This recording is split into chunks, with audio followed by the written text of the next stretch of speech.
আমাদের হাড়ি বসু আমরা গঙ্গা দেবীর চরণ মানে ওইখানে আসি। এখন আমি কিছু ফুল নিয়ে আসছি, যেমন জবা ফুল, নয়নতারা ফুল। আর আমি এখন ট্র্যাডিশনাল ড্রেস পরে আছি। এই ট্র্যাডিশনাল ড্রেস পরে আর যে ফুল দিয়ে আমি গঙ্গা দেবীকে চরণে ফুল বসাবো।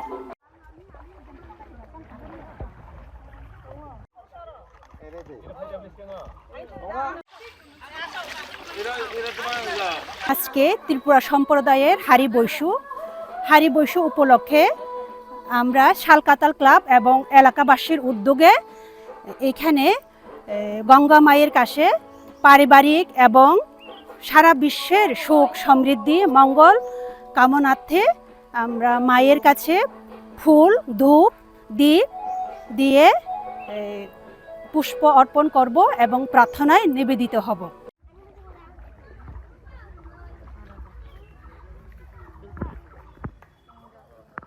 আজকে আমাদের হাড়ি বৈশু 3 দিন ধরে হয়। আজকে হাড়ি বৈশু, কালকে হচ্ছে বৈশুমা, এর পর দিন হচ্ছে বিশিকাতাল।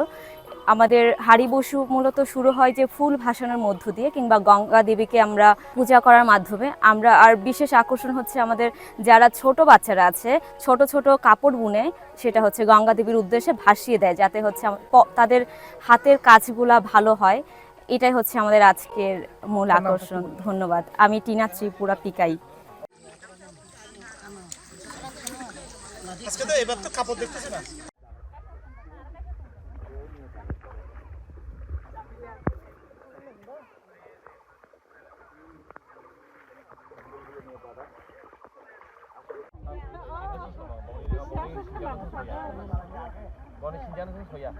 বিগত বছর আমরা যখন বিশু উদযাপন হয় বা বিশু যদি আমরা সামনে আছে, আমাদের মধ্যে একটা ভয় ভীতু এবং আমাদেরকে শঙ্কার মধ্যে আমরা দ্বিধা বিভক্তি হতো। কারণ কখন বাঙালি পাহাড়ের মধ্যে সমস্যা হয়, আমাদের বিশু আসলে বিভিন্ন ধরনের একটা সমস্যার সৃষ্টি হয়।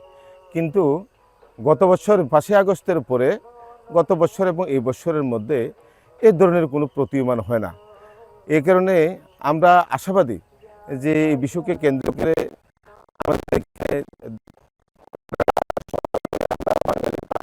আমাদের যারা বসবাসস্থ আছি আমরা নিঃসন্দেহেই অন্যান্য বছরের তুলনায় বা অন্যান্য দিনের তুলনায় এই বছর আমরা সুখে শান্তিতে কাটতে পারবো বলে আমি আশাবাদী।